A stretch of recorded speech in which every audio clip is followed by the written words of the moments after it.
Assalamualaikum warahmatullahi wabarakatuh. Selamat datang di Horror Story bersama saya Jojo. Apa kabar teman-temanku semua? Aku harap kalian dalam keadaan sehat dimanapun kalian berada dan dimudahkan segala urusan kalian semua. Kali ini admin akan menceritakan cerita mistis pendakian yang dialami oleh Henry Setiawan dan kawan-kawannya. Cerita ini ditulis oleh Henry Setiawan di salah satu grup di Facebook. Bagaimana kisah lengkapnya? Langsung saja kita simak ceritanya.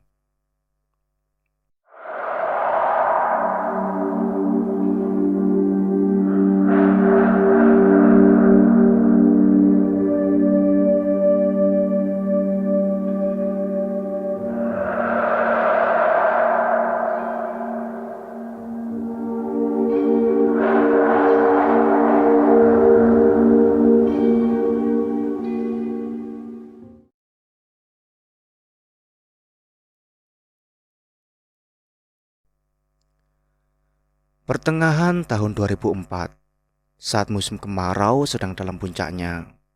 Waktu yang saat siang hari panasnya minta ampun, sedangkan saat malam dinginnya minta kawin. Saya dan teman-teman Sispala yang saat itu sedang dalam binaan saya merencanakan pendakian ke Gunung Lawu sebagai kegiatan akhir tahun pelajaran, sekaligus untuk serah terima jabatan ketua baru organisasi ini. Pendakian ini adalah pendakianku yang ketiga di Gunung Lawu. Memang benar, seperti yang dikatakan petugas base camp. Setelah pendakianku yang pertama ketika aku dan Kevin tersesat, bahwa aku akan selalu merasa rindu dengan Lawu dan akan terus kembali ke sini. Hingga saat ini, tahun 2021, terhitung sudah 9 kali aku ke Lawu. Dan masih punya kewajiban harus kembali ke sana suatu saat nanti untuk tujuan khusus penyematan nama anakku Mahendra yang masih tertunda.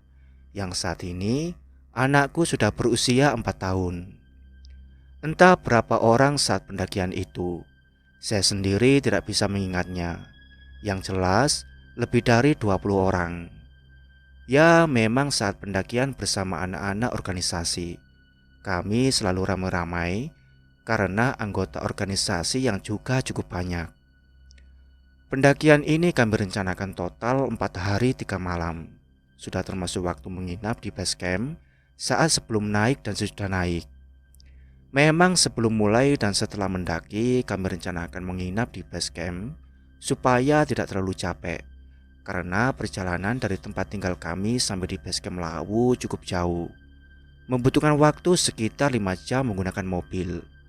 Jalur pendakian yang kami pilih saat itu adalah Cemoro Sewu, dan transportasi yang kami gunakan adalah truk. Pagi hari di hari pertama kegiatan, seluruh peserta berkumpul di halaman sekolah. Kurang lebih jam 10 pagi, truk meluncur membawa kami ke base camp Lawu, yaitu Cemoro Sewu. Tak ada hal istimewa selama perjalanan, hanya rasa sumpek, lelah dan panas, karena kami semua duduk di dalam bak truk yang terbuat dari kayu keras hingga membuat pantat kami seolah ditampar orang sekampung. Tetapi semua tetap bisa kami nikmati karena azas kebersamaan. Lagi pula kami adalah serombongan pendaki gunung, anggota organisasi pecinta alam yang telah mendapatkan didikan keras di alam bebas. Jadi tak ada alasan bermanja-manja sekedar menuntut kenyamanan. Apapun situasi dan kondisinya pasti bisa kami nikmati. Menjelang sore, kami telah sampai di Cemoro Sewu. Kami langsung menuju ke salah satu rumah penduduk yang berada persis di pinggir jalan utama, jalur Cemoro Sewu Sarangan. Jalan raya yang memiliki keindahan pemandangan di sepanjang jalurnya. Bahkan, sang maestro campur sari Didi Kempot pernah menciptakan sebuah lagu yang menggambarkan keindahan jalan ini dan dinyanyikan bersama Bupati Karanganyar periode 2003 sampai 2013. yaitu Hajarina Iriani Sri Ratnanisi. Usai membereskan seluruh barang bawaan ke dalam rumah, kami berjalan-jalan di sekitar Cemorosewu. Aku dan dua orang teman yaitu Sandi dan Udin datang ke pos pendaftaran pendakian Lawu untuk melaporkan kedatangan kami, sekaligus registrasi untuk pendakian besok. Registrasi pendakian gunung waktu itu tidak seribet sekarang, tidak diperlukan surat dokter atau syarat khusus lainnya. Mungkin karena pendakian gunung waktu itu belum seramai sekarang, dan mengenai keselamatan dan kesehatan perjalanan sudah menjadi tanggung jawab masing-masing. Usai membereskan urusan registrasi dan berbincang sejenak dengan petugas base camp yang memang sudah aku kenal, kami meninggalkan pos dan kembali ke rumah yang kami jadikan tempat singgah untuk bersantai menikmati suasana sore hari di Cemorosewu yang sudah mulai menggigit hawa dinginnya. Malam menjelang, kehangatan sang surya kini telah sempurna digantikan penggembusan udara Gunung Lawu. Berpadu indah dengan pekatnya gelap malam dan kesunyian. Hanya suara-suara peramba malam yang menunjukkan eksistensi mereka, baik berjenis serangga, mamalia maupun aves, atau mungkin mereka yang tak kasat mata. Hanya sesekali ada kendaraan melintasi jalur ini. Meski jalur ini merupakan jalan provinsi yang menghubungkan provinsi Jawa Tengah dan Jawa Timur, tetapi pada waktu itu jalur ini bukan menjadi jalur favorit dikarenakan banyaknya medan tanjakan ekstrim dan minimnya pencahayaan lampu jalan, terutama di bagian hutan. Jadi memang cukup beresiko melintasi jalur ini di waktu malam hari. Beruntung, beberapa tahun berikutnya dilakukan pembangunan besar-besaran sepanjang jalur, mulai wilayah Tawangmangu, Karanganyar, Jawa Tengah, hingga wilayah Magetan, Jawa Timur. Beberapa bagian jalur lama yang memiliki tanjakan ekstrim ditutup, digantikan jalur baru yang lebih landai. Tentunya lebar jalan juga bertambah, dan penerangan di sepanjang jalur tak pernah putus. Sekarang jalur ini sudah semakin ramai, baik siang maupun malam. Acara malam hari di base camp kami isi dengan briefing, dikarenakan kami besok mendaki dengan tim besar yang berisi sekitar lebih dari 20 orang. Maka kami perlu menyusun manajemen perjalanan sebaik mungkin, supaya tidak terjadi kecelakaan dan seluruh anggota tim bisa sukses sampai di puncak dan kembali turun dengan selamat. Kami membagi anggota menjadi tim kecil yang masing-masing berisi 5 orang dan 1 orang pendamping senior. Kebutuhan logistik dan perlengkapan harus mencukupi dan memadai untuk setiap tim. Usai memastikan semua persiapan pendakian beres, kami pun beristirahat. Malam ini kami harus istirahat total untuk mempersiapkan fisik kami, karena besok kami harus mendaki Gunung Lawu yang termasuk salah satu gunung tinggi di perbatasan Jawa Tengah dan Jawa Timur, dengan ketinggian mencapai 3.265 mdpl. Hingga menjelang tengah malam, aku masih terjaga sendiri, sedangkan yang lainnya sudah terlelap dengan nyenyak. Ada sedikit hal yang mengganggu pikiranku. Ada sedikit permasalahan di luar urusan pendakian ini yang kupikirkan. Permasalahan mengenai hubungan pertemanan dengan seseorang yang sudah kuanggap seperti keluarga, yang bahkan sudah banyak kubantu kehidupannya. Namun, akhir-akhir ini seolah dia mulai sedikit menyinggung kehidupanku. Aku tak bisa menceritakan secara detail, karena ada hal privasi di dalamnya. Aku berusaha melepas segala beban pikiranku dan harus segera beristirahat. Jika tidak, besok pasti akan terasa jauh lebih berat saat mendaki.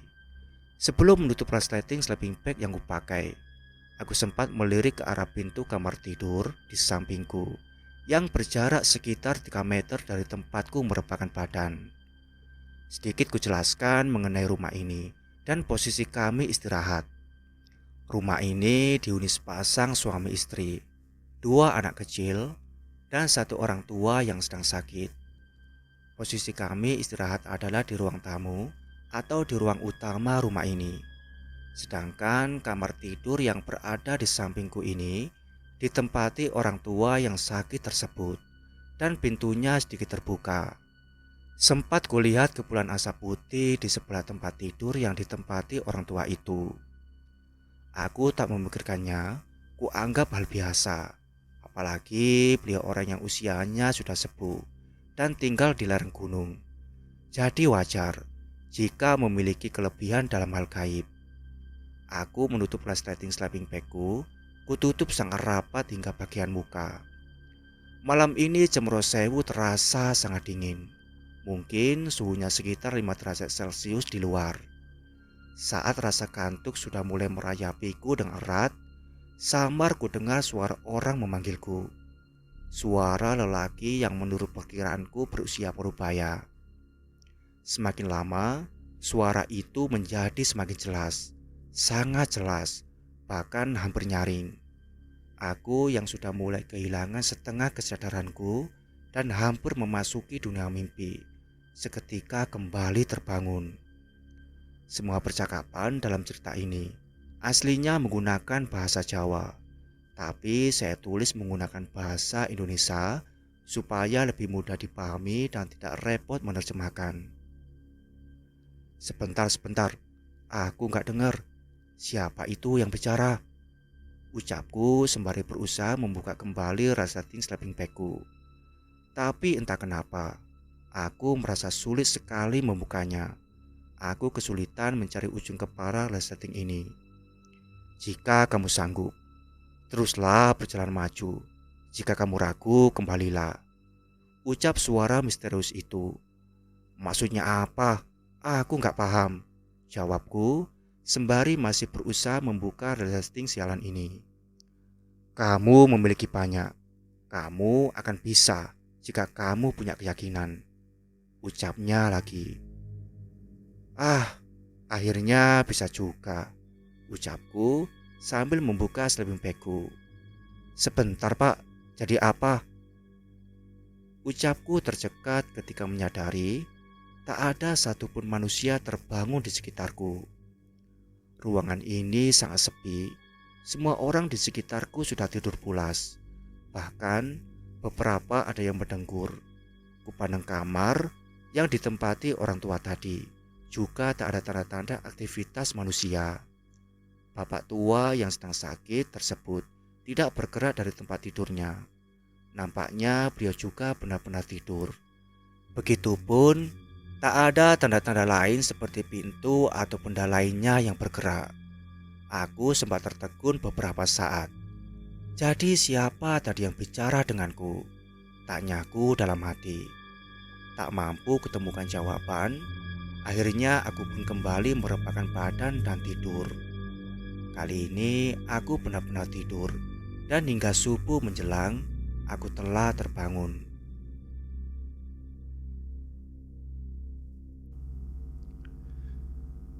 Pagi di hari kedua kegiatan, kami mempersiapkan diri untuk mulai mendaki Gunung Lawu. Secara teknis tidak banyak yang kami persiapkan pagi ini, karena sebagian besar sudah kami persiapkan malam tadi. Usai sarapan, sebelum memulai perjalanan pendakian, kami sempatkan dulu untuk pemanasan dan peregangan otot supaya tidak terjadi cedera saat perjalanan pendakian nanti. Di sela aktivitas pagi ini, aku masih terus memikirkan kejadian semalam. Aku masih penasaran siapa yang berbicara denganku. Jika dia bukan manusia, kira-kira apa maksud dari perkataannya itu? Apa yang dimaksud dengan jika aku yakin harus terus maju, jika ragu kembali saja? Lalu apa juga maksudnya? Aku memiliki banyak. Aku pasti bisa jika memiliki keyakinan. Apakah ada kaitannya dengan pendakian ini? Atau tentang hal lainnya? Begitu banyak pertanyaan berkecamuk di dalam pikiranku. Tetapi yang saat ini kuhadapi adalah pendakian ini. Aku harus tetap fokus karena kegiatan pendakian gunung itu kegiatan yang sangat penuh resiko. Apalagi aku membawa anak orang di sini. Jika aku tidak fokus, bisa jadi ada hal buruk terjadi. Aku anggap saja semalam peringatan, supaya aku lebih berhati-hati selama pendakian ini.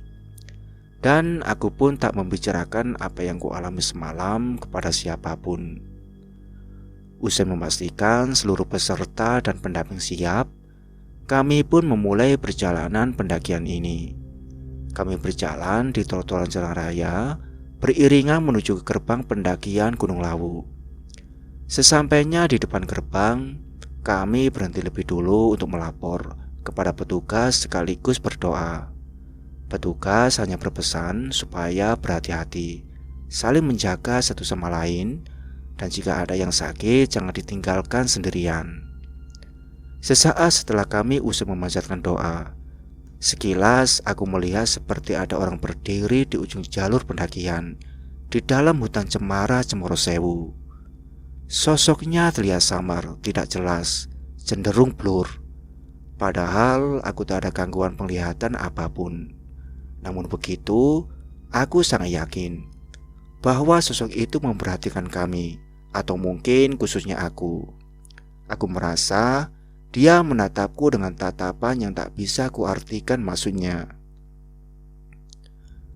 Aku masih terus menatap sosok tersebut, berusaha terus memfokuskan penglihatanku supaya bisa melihatnya lebih jelas. Tapi sekeras apapun aku berusaha, aku tetap tak bisa melihatnya dengan jelas. Hingga tiba-tiba salah satu temanku menepuk bahuku. "Lihat apaan? Ini anak-anak udah siap dari tadi. Kapan mulai jalan?" ucap Dian, salah satu senior cewek yang sekaligus sahabatku. Iya, gak apa-apa. Aku lagi mengamati suasana aja," ucapku sedikit kaget. "Apaan? Dari tadi kamu bengong lihat ke atas terus. Emang ada apaan di sana?" tanyanya lagi. "Gak ada apa-apa. Udah yuk jalan sekarang, keburu siang," ucapku, dan sekilas kulihat lagi ke arah sosok tadi, dan ternyata dia sudah tidak ada di sana. Perjalanan pendakian akhirnya kami mulai juga. Awal perjalanan kami melintasi hamparan hutan cemara hingga sampai di pos bayangan. Di pos bayangan kami sempatkan istirahat sejenak. Tidak lama kami berada di sini, kami langsung melanjutkan pendakian. Ini baru awal pendakian, tak baik terlalu sering dan terlalu lama berhenti. Posisiku di rombongan ini selalu berada di paling belakang, karena aku harus memastikan tidak ada satupun anggota kami yang tertinggal. Usai memastikan seluruh anggota meninggalkan pos, aku pun beranjak untuk menyusul mereka. Tapi baru hendak mulai melangkah, tiba-tiba ada yang bicara denganku tepat di samping telinga kiriku. Bahkan aku seperti bisa merasakan hembusan nafasnya. "Jangan sekali-kali ragu jika kau memutuskan untuk melangkah." Sangat jelas, aku merasa mendengar suara itu. Hingga secara spontan aku menoleh untuk melihat siapa yang bicara, karena seingatku seluruh anggota sudah berangkat semua. Tetapi aku tak menemukan siapapun di situ. Hanya hembusan angin yang tiba-tiba datang lumayan kencang. Seketika bulu kuduku meremang. "Ada apa lagi ini?" ucapku dalam hati, sembari segera beranjak dari tempat ini, karena bagaimanapun juga nyaliku menciut ketika menyadari aku sedang diajak interaksi makhluk tak kasat mata. Dengan langkah cepat setengah berlari, aku menyusul anggota tim di depanku. Kali ini aku berjalan terus beriringan dengan mereka. Aku sedang tidak dalam mood yang baik untuk menerima interaksi makhluk tak kasat mata ini. Oleh karenanya, aku memilih tetap bersama kerumunan manusia lainnya supaya mereka tidak menggangguku. Sampai di pos 1 kami hanya berhenti beberapa saat saja, lalu segera melanjutkan perjalanan. Target kami adalah sampai pos 2 sebelum jam 12 siang. Kami berencana beristirahat agak lama di sana, sekaligus untuk makan siang. Sepanjang perjalanan dari pos 1 menuju pos 2 tidak ada cerita menarik. Hanya perjalanan pendakian biasa yang kami isi dengan obrolan dan candaan supaya kami bisa melupakan rasa lelah. Jika kalian mengharapkan selalu ada hal menegangkan, mengerikan dan menakutkan di ceritaku ini, seperti di cerita-cerita lainnya, mungkin kalian akan kecewa. Karena seluruh cerita pendakianku tidak ada yang seperti itu. Meskipun di setiap perjalanan pendakian gunung, aku hampir selalu mengalami hal mistis, tetapi tidak satu pun yang sampai menemui penampakan-penampakan seperti yang digambarkan di ceritaku lainnya. Kejadian-kejadian janggal yang kualami hanya sebatas interaksi yang menunjukkan eksistensi mereka saja. Itu pun sebatas mendengar suara, melihat bayangan ataupun sosok menyerupai manusia, namun samar, sangat samar. Dan terkadang beberapa kejadian akan menjadi pertanda akan sesuatu yang kualami di kemudian hari. Sampai di pos 2 kami semua berhenti untuk beristirahat. Waktu menunjukkan hampir jam 12 siang. Artinya sudah memasuki waktu sholat zuhur sekaligus makan siang. Kami semua bergantian menunaikan ibadah dan membagi tugas memasak makanan untuk makan siang kami. Saat bersantai di sekitaran pos, tepatnya di sebelah batu besar di pinggir jalur pendakian, aku kembali mendengar suara misterius seperti saat di pos bayangan tadi. Kalimatnya cukup panjang. Sayangnya aku lupa apa saja yang dikatakannya. Pada intinya sama seperti yang diucapkan sebelumnya, bahwa aku harus berani melangkah, jangan sekali-kali ragu. Karena jika sekali aku ragu, maka aku akan kalah. Aku masih belum bisa mencerna apa yang dimaksud. Jika dia mengingatkan mengenai perjalanan pendakian ini, maka aku sejak sebelum berangkat memang tidak memiliki keraguan apapun. Aku selalu yakin dan siap dengan pendakian ini. Bahkan setiap kemungkinan resiko buruk telah kupelajari dan dipersiapkan antisipasinya. Lagi pula ini bukan pendakian pertamaku. Sudah tak terhitung berapa kali aku mendaki gunung, dan mendaki ke Lawu ini adalah yang ketiga kalinya. Aku tak bereaksi apapun ketika aku mendengar suara itu. Aku tak mau membuat anak-anak lainnya heran atau bahkan takut, mengingat Gunung Lawu ini terkenal akan mistisnya yang sangat kental. Selain itu juga aku merasa lebih santai, tidak takut, karena saat ini aku tidak sendirian. Setelah kami sudah merasa cukup istirahat, kami memutuskan segera melanjutkan perjalanan. Mulai dari pos 2 ini tipe medan pendakian sudah berubah. Nanti kami akan lebih banyak menemui tanjakan-tanjakan yang lebih curam. Meskipun jarak antara pos nantinya tidak terlalu jauh. Mendekati pos 3, Dian mengeluh sakit di bagian perut. Nampaknya penyakit bawaannya sedang kambuh. Aku yang berada tidak jauh darinya segera mengambil tindakan. Aku menyuruhnya berhenti untuk beristirahat dahulu. Sandi dan Udin juga menemaniku di sini. Selang beberapa saat, ternyata dia menyatakan tidak mampu melanjutkan perjalanan. Aku yang memang sudah paham betul kondisi dia seperti apa, juga memakluminya. Aku memutuskan meminta Sandi dan Udin membawa Dian turun ke pos 2 dan mendirikan tenda di sana. Dian malam ini akan menginap di pos 2 bersama kedua temanku ini. Sedangkan aku harus tetap melanjutkan perjalanan, karena tanggung jawabku di atas sana jauh lebih besar. Aku bertanggung jawab memastikan keselamatan anak-anak sekolah yang berada di bawah binaanku ini. Perjalanan terus kami lanjutkan. Kami melewati pos 3, lalu pos 4 yang dikenal memiliki aroma belerang yang cukup tajam. Sesekali kami juga berhenti untuk istirahat sejenak dan mengatur nafas. Sesampainya di depan gua Sumur Jolotundo, entah ada dorongan dari mana, aku tiba-tiba berhenti tepat di mulut gua. Aku memandang ke arah dalam gua yang banyak terdapat sesajen di sana. Tak berapa lama, aku kembali mendengar suara orang berbicara tepat di sebelah telinga kananku. "Jalan!" Jalan, begitu ucapnya.